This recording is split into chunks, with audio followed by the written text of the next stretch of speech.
Hey, what is going on, guys? If you're new here, my name is Ashley and I love making fish videos. So consider subscribing and come join the family. Today I'll be talking about the Convict Cichlid. If you're looking for a fish to stock your aquarium, this video is for you.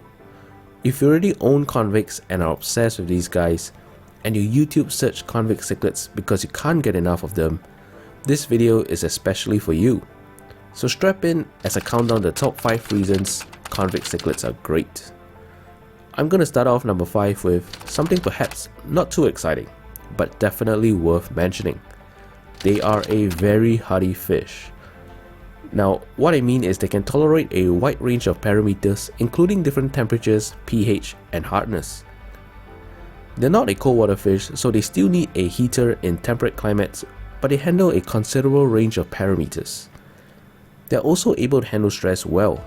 Whether the stress comes from transportation, handling, or ammonia spikes, these guys are pretty much indestructible. Of course, that's not a reason to mistreat them. Now, what I find really interesting is why some fish species are hardier than others. I have a theory that is based on proven scientific principles, but the theory itself is not scientifically proven. So if you guys are not familiar, there's a phenomenon called Inbreeding Depression. Basically, when any animal species breed down closely related genetic lines, the biological fitness of the population decreases due to a mutation known as homozygosity. This is probably why it is a social norm in all societies to not procreate within our own lines. Similarly, fish breeders have to commonly do what is known as outcrossing, where despite trying to breed selectively for a desired trait like a longer fin, breeders would frequently intentionally breed the offsprings with the same species of another lineage or genetic line just for the sake of maintaining the diversity in its genes to ensure it is biologically fit. So my theory is that fish that breed easily and frequently tend to naturally outcross their genes more often, and over time, the fittest and strongest outcompete their weaker counterparts, leaving us with some very strong genetics. But that's just my theory. Let me know what you think about this down in the comments below. Moving on to number 4. Crazy cichlid behavior without the crazy size. American cichlids are valued for their personality, intelligence, and behavior. Unlike their tetra and barb counterparts that always seem to be aimlessly following one another up and down the tank, which is nice by the way, American cichlids display a lot more personality and awareness.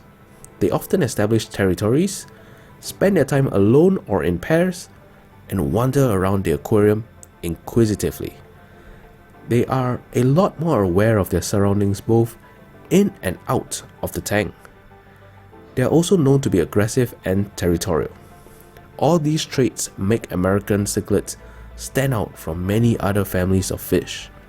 Watching these guys in the aquarium is a whole nother genre to fish keeping. Think of watching your tetras and barbs like watching flocks of birds fly by in the sky. It's cool, it's relaxing, and it's a sight to be seen. Now think of watching your American cichlids like watching a lion in the wild. It's intriguing, it's exciting, it's bold. Unfortunately, most commonly available American cichlids get big and demand a relatively big tank. The Oscar cichlid gets up to a foot long, the almighty Midas cichlid gets up to 16 inches, and even the Jack Dempsey gets up to 10 inches. The Convict Cichlid, however, gets to only 4 to 5 inches and can live in an aquarium as small as 20 gallons. Some even say 10, and if you're keeping only one, I'm not gonna tell you you can't. Next reason to get Convict Cichlids: they can live with predators. At 4 to 5 inches, Convict Cichlids are big enough that they can't be eaten by many predatory fish. What's more is how intelligent, aggressive, and versatile these fish are. I've heard countless stories of convict fry being used as feeder fish, only for several fries to somehow survive and grow up to become eventual tankmates of what was once meant to be its predator. So if you're looking to accentuate the size of your predators with a smaller fish, Convict Cichlids should definitely be on your list. Even if you're not keeping predatory fish, This interesting fact about Convict Cichlids is partly the reason I fell in love with them. Just the idea that they are so versatile and intelligent makes them an interesting fish to keep. My number 2 reason to keep convicts: they are like mini flowerhorns. Flowerhorns are one of the most popular aquarium fish because of their stunning beauty and individual personality. Unfortunately, they require a considerably large tank for a fish that is often kept alone. Well, the convicts offer a smaller alternative. Yes, okay, they don't have the stunning colors of the flowerhorn or the crazy nuka-hum on their heads. But that's the whole point. We want a mini version. The colors and pattern are decent, and they also come in a pink variety that's more like white. What's better is they too can grow nuka-hums. Again, smaller than most flowerhorns, but that's the whole idea, right? A mini version of a flowerhorn. That's it. Check out this photo of how big a convict nuka-hum can get. No, it's not my convict, and it is not photoshopped. I have seen the videos of this convict before. In fact, click on the card on the top right hand corner of the screen to take you to the video of it right now. As far as personality goes, these guys are feisty and can be trained to be just like a flowerhorn that will swim up to the glass to greet you whenever you come by. Just don't expect to be petting the convict cichlids like you can with flowerhorns. The best part though is that convicts are a naturally occurring species. So for all the purists that don't like flowerhorns because they are a hybrid, aka man-made, here's a natural alternative. You're welcome.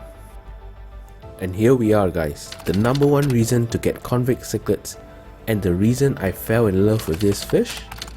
Pound for pound, they are one of the most powerful fish. If you know anything about fish, you know size matters. It's always a game of size. A fish that fits into another fish's mouth will become dinner. The biggest fish in an aquarium will become the dominant male, aka tank boss. Even when it comes down to tetras and barbs, the biggest fish is at the top of their social hierarchy. Well, convicts are one of those that oppose this rule. They have little regard for size when it comes to social hierarchy with other species. They will easily take on and even dominate other aggressive species that are bigger than themselves. Personally, my 4-inch convict outranks a 6 to 7 inch male Jack Dempsey cichlid, a cichlid notorious for its aggression. My convict also takes on my 6 to 7 inch blood parrot that's twice as tall. If that's not enough, my 2.5 inch female convict cichlid has taken on my 6 to 7 inch turtle for entering into her territory. The turtle fled for her life. Unfortunately, I never got that down on video, so you're seeing footage of my male doing it. Now, my convicts have not taken on my 7 to 8 inch flowerhorn that is the alpha and the boss of the tank. But you know what? I wouldn't be surprised if I see it happen one day. I've seen convicts take on Oscars and even the almighty Midas cichlid before. Fish that were about a foot long and notorious for their aggression and power. If this doesn't make you excited about convict cichlids, maybe cichlids really aren't your thing.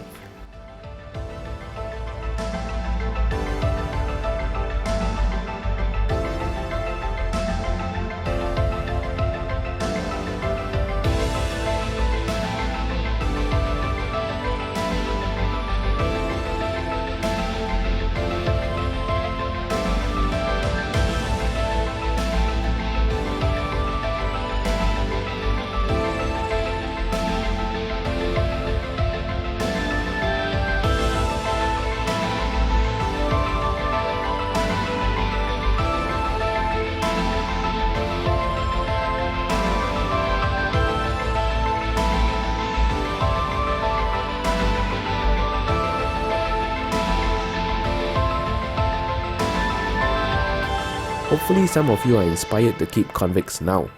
If you still can't decide what fish to get next, click on the video on the left to see why tiger barbs might be the fish for you instead. If you're wondering how I kept my flowerhorn with other fish, click on the video on the right. One last thing, let me know down in the comments what fish you want me to make a video on in the future. Alright, bye bye.